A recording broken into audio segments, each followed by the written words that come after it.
Olá pessoal, tudo bem? Hoje o nosso tema vai tratar sobre o conceito de injustiça no esporte e especialmente no esporte brasileiro. Recentemente eu fiz um vídeo com meu amigo Lucas perguntando se o Rubens Barrichello é um injustiçado. E aí eu convido você para assistir esse vídeo e chegar à conclusão que nós chegamos, entender a resposta que nós demos para esse vídeo. Então hoje eu vou falar de injustiça com grandes desportistas brasileiros. Tentar responder, como é a pergunta do vídeo, quem é o esportista brasileiro mais injustiçado? Lógico que esse conceito também, esse termo, ele pode trazer outras conotações, mas aqui nós estamos tratando justamente de justiça histórica, de reconhecimento histórico, de valor histórico. Então justiça nesse sentido, injustiçados são esses atletas nesse sentido. Não é nem a questão de ser sub ou supervalorizados, Não é uma subvalorização, e sim não ter um reconhecimento de fato pelo que eles conseguiram, conquistaram, pelo quanto eles lutaram e para chegar onde chegaram. Então, de antemão, essa pergunta, quem é o esportista brasileiro mais injustiçado de todos os tempos, seria muito difícil de responder, porque são muitos. Em especial os atletas olímpicos, naturalmente.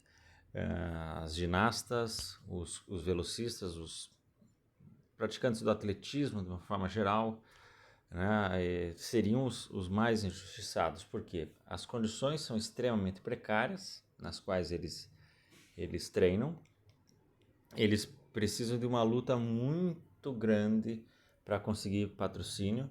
Eventualmente são patrocínios que basicamente vão ajudar eles, ajuda de custo, digamos assim. Demora demais, é um ou outro que vai conseguir alguma notoriedade. E para chegar numa Olimpíada, ou seja, tudo que eles vão ter que lutar, competições que eles vão ter que participar, vencer, para chegar numa Olimpíada, estar lá entre os 20, que seja, maiores do mundo na sua modalidade, e um não bronze, um não bronze já é sinônimo aqui no Brasil de falha, de fracasso, às vezes até de vergonha e outros termos absolutamente inomináveis aqui para nós. Então essa seria a primeira resposta, porque são muitos e historicamente sempre tem sido assim, infelizmente, E aí quando ganha é aquela coisa, Se ganhar um ouro, aí é porque nós do Brasil somos os melhores em tal coisa. Então, para eu chegar nesse personagem que eu vou mencionar para vocês, a gente precisa entender também isso, que no Brasil ou você é o melhor de todos os tempos ou você é uma vergonha. Isso nós falamos em vários vídeos, inclusive no vídeo a respeito do Santos Dumont, que parece que para valorizá-lo, para ele ser um personagem de gigantesco valor histórico, só vale aqui no Brasil se ele foi o inventor do avião. Então é preciso provar que ele tenha sido, porque se ele não foi, nada vale. Então assistam também esse vídeo a respeito do Santos Dumont, no qual com meu amigo Anderson nós falamos a respeito das N contribuições de Santos Dumont para a história. Então nós no Brasil temos essa visão. O segundo ponto é que naturalmente, por sermos brasileiros, e aí não é nenhum coitadismo, não é nada disso, nós temos um gap histórico com a Europa e Estados Unidos em especial para tratar aí de esportes, mas vai ter outras tantas nações que nós podíamos mencionar. Mas nós temos um gap histórico, uma série de questões socioeconômicas, políticas, históricas, questões territoriais, questões, enfim, N que vão contribuir para que haja de fato um gap histórico do Brasil para com a Europa e Estados Unidos. Então já é esse outro ponto. E o terceiro ponto, que é muito importante para nós pensarmos aqui, é a questão da imprensa. E quando eu falo da imprensa, eu não estou dizendo assim, culpando A ou B. Mas nós temos um grande problema no Brasil quando se trata de esporte. O Brasil é um país monocultural no esporte. O que vale no Brasil, de fato, é o futebol. Os outros, todos os esportes, só vão valer, como eu disse, caso vença, caso domine, caso seja o principal. Por isso que a Fórmula 1 teve um grande impacto no Brasil, entre final dos anos 70, aliás, começo dos anos 70 com Emerson, aí daí dá uma arrefecida na segunda metade dos anos 70, quando começa um dos grandes injustiçamentos históricos contra a Copersucar. E aí na sequência, nos anos 80, o Brasil conquista 4 títulos mundiais, 3 com Piquet e 1 com Senna, que abre também a década de 90 vencendo. Portanto, ao largo de 11 anos, né, de 81 a 91, o Brasil venceu 6 títulos mundiais na Fórmula 1. Então houve sim um momento em que a Fórmula 1 rivalizou com o futebol. Claro que o automobilismo nunca rivalizou com o futebol, por questões múltiplas, mas a Fórmula 1 chegou a ter um destaque maior do que as grandes competições de futebol e eventualmente até da seleção brasileira, que à época, lembremos, passava por um grande jejum histórico também, né? Não apenas de Copa do Mundo, mas em títulos no geral. Copa América vai ganhar somente em 89, depois de 40 anos da última conquista na Copa América, então 19 anos após o tri mundial lá de 70 e por aí vai. E nesse período da Fórmula 1, em que a Fórmula 1 foi dominante, também tem um outro fenômeno muito importante, que foi o da Bandeirantes e especialmente do Luciano do Vale. Bandeirantes, o canal do esporte. Hoje a gente conhece como Band, né? Mas a Bandeirantes era o canal do esporte. Então tinha na sua programação esportiva muito esporte e os mais variados esportes. E a figura do Luciano do Vale, que já tinha uma carreira notória e é um dos grandes nomes aí da história da narração esportiva brasileira, né? Além de ter já essa carreira, essa bagagem enorme no esporte, ele também era um cara com muita visão, era empresário, tinha... e o diferencial dele foi justamente esse, ele conseguiu trazer múltiplas modalidades, né? E algumas que já eram conhecidas, por exemplo, né, um dos apelidos que ele tinha era Luciano do Vôlei, né? Então ele também foi um grande contributor para que o vôlei tomasse a proporção que hoje tem. Hoje no Brasil, de fato, ele é o segundo esporte e dá até para dizer que é o primeiro no sentido da profusão que o Brasil consegue no alto escalão. O futebol vai sempre ganhar pela quantidade, né? Mas o vôlei em qualidade talvez rivalize, talvez mereça mesmo a alcunha de esporte nacional principal, né?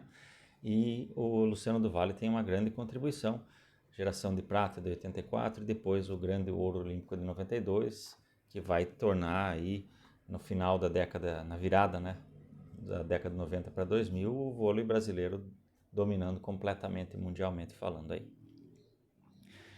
Mas o Luciano do Vale também tinha outras modalidades que não eram populares. Por exemplo, Rui Chapéu, que é um fenômeno da sinuca, basicamente é o Luciano do Vale que vai conseguir colocá-lo, projetá-lo nacionalmente. Teve o futebol de Masters, né? Para quem lembra, quem viveu, quem pesquisou essas coisas, foi também um fenômeno interessante. Seleções, a seleção brasileira, seleções estaduais, times, né? Corinthians, Flamengo, etc., com times de Masters. Hoje isso ainda existe, mas ali teve uma febre de fato. E o Luciano do Vale foi também um grande incentivador. A Fórmula Indy, né? Não podemos esquecer que o Emerson Fittipaldi vai para a Fórmula Indy e começa, a partir de meados, na segunda metade dos anos 80, começa a escalada que vai chegar lá no topo em 89, com a sua vitória maravilhosa em Indianápolis, né? Enfim, também era o Luciano do Vale quem estava narrando. E, junto a isso, o boxe. O boxe, que o Brasil sempre teve tradição, mas nunca na tradição nos pesos pesados, né? Nós tivemos Éder Joffre, que provavelmente merece sim ser considerado o maior boxeador brasileiro de todos os tempos, né? Pound for pound, né? Considerados as diferenças de peso. Também o Miguel de Oliveira, né? Nessa sequência ali, uma categoria um pouco diferente. Ele não chegava, ele era, não sei se médio ligeiro, o Éder Joffre era peso galo, e depois futuramente nós teríamos também o Popó. Então o Brasil tem uma boa tradição em categorias mais leves, né? Foram dominantes, todos os três se sagraram campeões mundiais, não foram, o Éder Joffre um pouco mais, né? E o Popó também, mas digo, eles não venceram de forma dominante as principais categorias, né? Lembrando, no boxe você vai ter diversas federações, diversas organizações, né, que dão o cinturão e reconhecem os campeões mundiais, mas as 4 principais é a Federação Internacional de Boxe, o Conselho Mundial, a Associação Mundial e a Organização Mundial de Boxe. Acredito que a Associação Mundial e o Conselho Mundial são os principais, né? Era comum a gente ouvir, fulano unificou os títulos, né? Enfim. E aí, esses boxeadores, como mencionei, todos eles ganharam essas principais categorias, mas nos pesos pesados, que é, digamos assim, a principal categoria, principal aí por razões históricas, né? Da mesma forma que, por exemplo, no atletismo, a grande prova do atletismo é os 100 metros rasos, mas isso não quer dizer que outras tantas provas sejam menos valorosas do ponto de vista atlético, do ponto de vista de habilidade, né? Tem outras tantas provas mais dificultosas sobre certos aspectos, mas o grande mote, né, do atletismo, a grande prova olímpica, que todo mundo lembra e menciona e fica mais ali para assistir, é justamente os 100 metros rasos. Assim como a Fórmula Indy não tem uma grande o campeonato, né, mas as 500 milhas, né, sobrepõe provas de automobilismo no turismo, né, mas as 24 horas de Le Mans e por aí vai. A Fórmula 1 que consegue equalizar isso, né, por mais que o GP de Mônaco seja de fato a maior, você tem tantas outras provas tradicionalíssimas e todas elas estão inseridas num calendário. Enfim, nos pesos pesados, que é a principal categoria, o Brasil nunca teve tradição. E aí, combinando Luciano do Vale, surge Adilson Rodrigues, o Maguila, né? Ali nos anos 80, primeira metade dos anos 80, ele já começa a sua escalada, vai lutando primordialmente aqui no Brasil, vai conseguindo títulos nacionais, títulos sul-americanos, enfim, ele vai com um ótimo cartel por durante muito tempo. Ele vai ter apenas 2 derrotas nesse período, que é para o holandês Van de Outerlaar, não lembro como é que pronuncia, e para um argentino, que também me foge o nome. Mas ele consegue a revanche com ambos os dois e vence a ambos, né? Então, na primeiro terço, vamos dizer assim, da carreira do Maguila, foi extremamente dominante.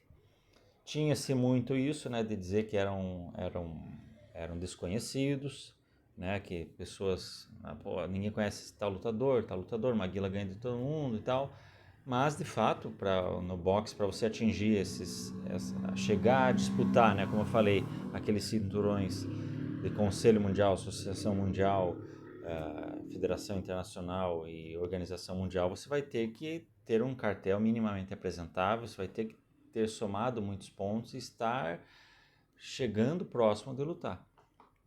Nesse período do Maguila, o Mike Tyson era o fenômeno principal, né?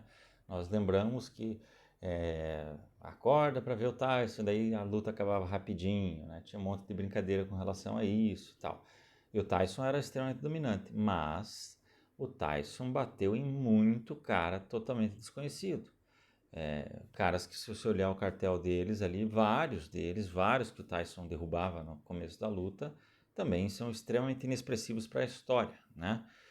E o Tyson, quando ele enfrentou, por exemplo, o Holyfield, é claro que foi depois da prisão, né? A gente sabe como é que foram os 2 embates do Tyson com o Holyfield. O primeiro acaba sendo nocauteado, né? Um nocaute técnico, param a luta, porque ele estava apanhando de uma forma clamorosa, e na segunda luta ele toma aquela atitude, né, bizarra de morder a orelha do Holyfield. E aí a carreira dele, né, após esse retorno, foi ladeira abaixo, né? Quando ele enfrentou lutadores minimamente bons, ele foi humilhado. A principal humilhação para o Lennox Lewis, fiz até um vídeo sobre isso, qual foi o pior retorno da história dos esportes, e eu elenquei esse do Mike Tyson, o retorno do Mike Tyson ao boxe após a sua prisão, como o mais vergonhoso de todos. Salvo engano, foram 10 lutas, 5 vitórias, 5 derrotas, mais 5 vitórias contra bêbado na ladeira, né?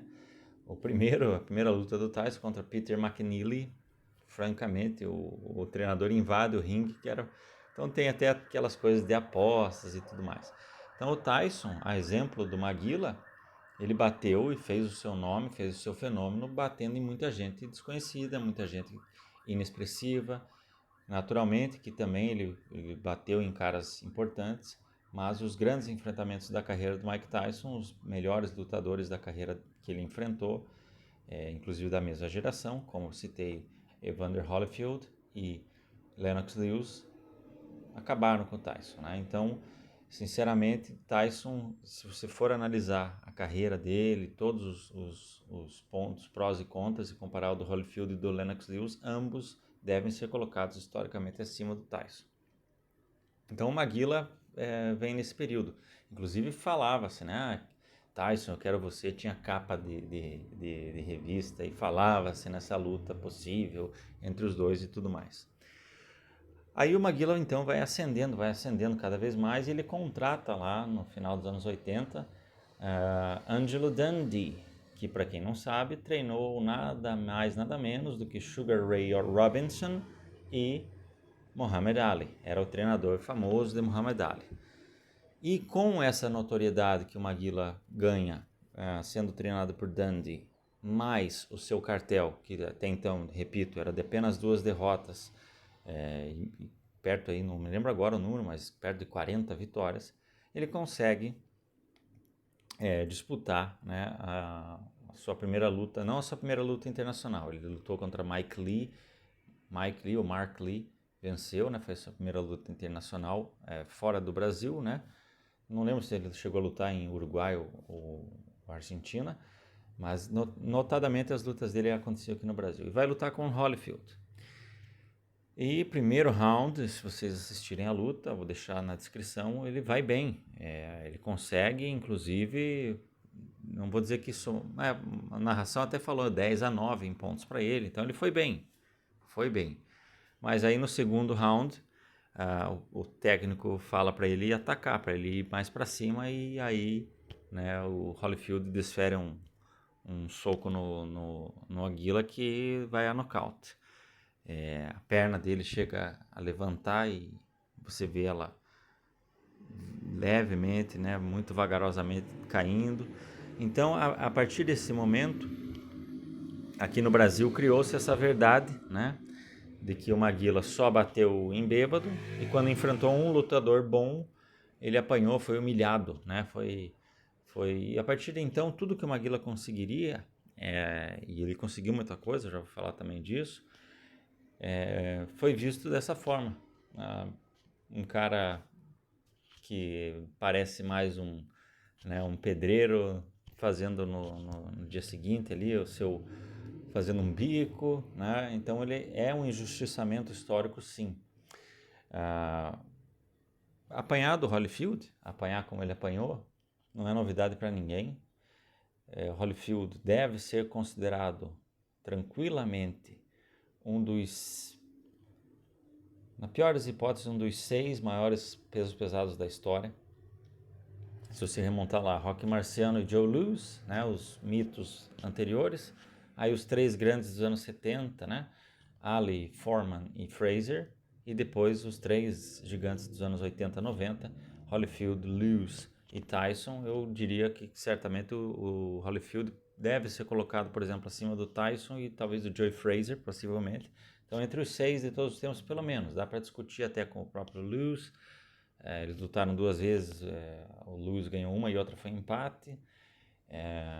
Foreman, o Holyfield venceu, mas já era uma outra situação, né? E Foreman, para mim, aí top 3 da história, né? Junto com os 2 primeiros, né? Na minha opinião seria isso, Muhammad Ali na sequência, junto com o Lennox Lewis e o Holyfield ali embaixo. Então, Lennox Lewis e Holyfield brigando logo abaixo do top 4 da história dos pesos pesados. Portanto, é para esse cara que o Maguila apanhou, ele não apanhou para ninguém fraco. E as pessoas não entendem isso, mesmo após as lutas do Tyson, mesmo após os grandes títulos do Holyfield. E aí falando de Foreman, que também foi a luta subsequente, não a subsequente, o Maguila vence uma outra luta ou 2 lutas e aí enfrenta o Foreman, novo nocaute, um nocaute olhando até parece que foi menos do que o do Holyfield, né? Porque aquela cena da perna dele contra o Holyfield ficou muito marcada, mas ele cai em meio às cordas com os olhos abertos, então ele provavelmente desfaleceu ali no momento. Mas George Foreman é simplesmente o soco mais forte da história do boxe, né? E o cara que mais aguentava a pancada na história. Então você tinha o melhor defensor e o cara que mais batia na história do boxe. Tanto o Holyfield falou isso, né, que o Foreman de fato era o cara a pancada mais dura que ele já levou na vida, e o Foreman falou sobre o Holyfield, que é o cara que teve a melhor combinação de todos que ele enfrentou, a melhor combinação de atleticismo, né, velocidade, de aguentar a pancada e de ter socos ágeis, né? Então nessa soma ele diz que o Holyfield era o mais completo, ou o mais versátil, no mínimo, de todos os lutadores que ele enfrentou, né? Então veja que Foreman falou de Holyfield e Holyfield falou de Foreman. Após então essas duas lutas, o Maguila ele vai ficar essa luta com o Foreman em 91 ou 92, 92 talvez. Mas sei que o Maguila a partir disso ele vai ter aí 6 a 7 anos de também novamente invicto. Ele perde uma luta apenas nesse período. E aí lá no finalzinho, após 98, ele vai ter 4 lutas sequenciais ali, né? Ele já tinha 40 anos nesse momento, né? A partir dos seus 40 anos, ele vai ter 4 lutas nas quais ele vence uma, empata uma e perde 2. A última luta do Maguila aconteceu no ano 2000. Eu tive a felicidade de assisti-la com o meu avô, né? Já falecido, naturalmente. Mas foi a última. Então eu tenho essa lembrança também porque eu assisti com meu avô. Nós tínhamos alguma expectativa, mas também já se imaginava que ele provavelmente não aguentasse, né? Ele enfrentou o Daniel Frank, um brasileiro muito mais jovem, mais alto, e o próprio Daniel Frank falou: porra, tô lutando aqui com um cara que me inspirou a estar aqui, enfim. Então foi muito mais uma despedida do Maguila do que uma luta válida, valorosa, né? Parece, por exemplo, o jogo do Guga lá, né? Em Roland Garros 2008 contra o Polan Mathieu. Então é um respeito a quem ele foi, mas que naturalmente não tinha condições de naquele momento lutarem, né?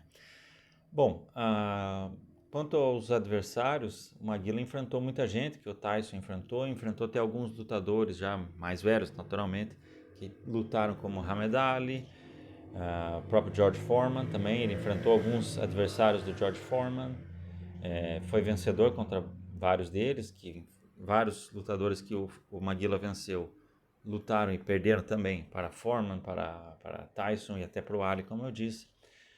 Talvez a luta mais importante, né, da história do Maguila.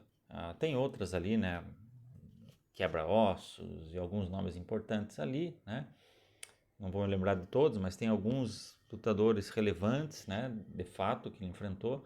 Mas talvez o Johnny Nelson, né, que foi ali em 95, 96, o Maguila ganha o título, era da Federação Mundial de Boxe, né, não era da Federação Internacional, que é uma das top 4, né.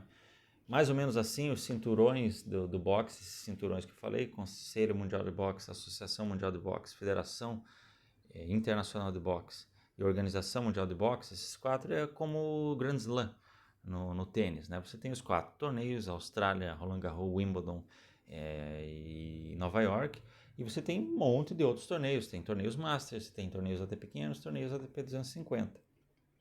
Então, assim como no tênis, você vai ver quantos e quantos títulos do Federer, do Djokovic, do Nadal são em ATP 250, são ATP 500, o que não significa que não dá menos valor para eles. É como se dizer que um tenista só vale o desempenho dele em Grand Slam, o resto você esquece. Não é por aí, né?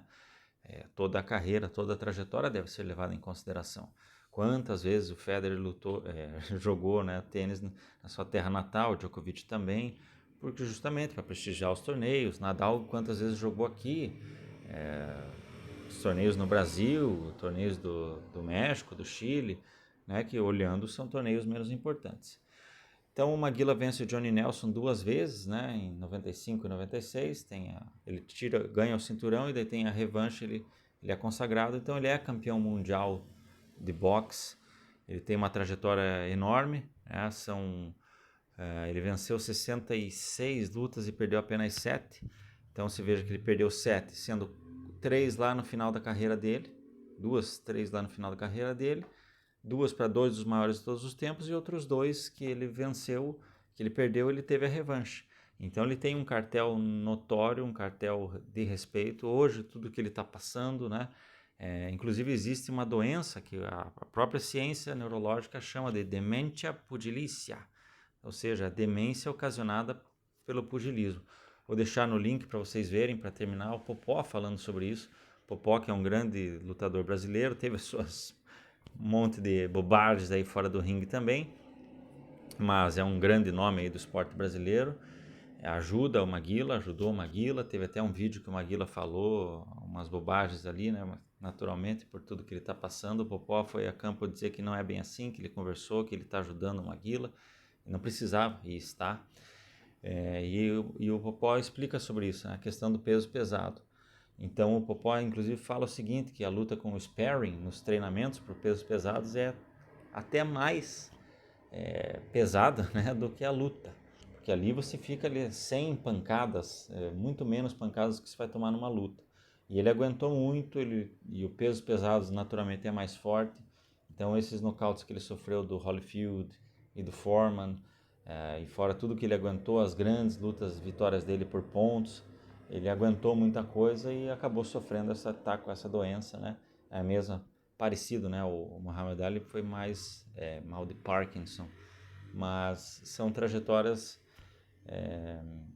de lutadores de pesos pesados que a gente não tem noção do quanto esses caras sofrem e aguentam ali.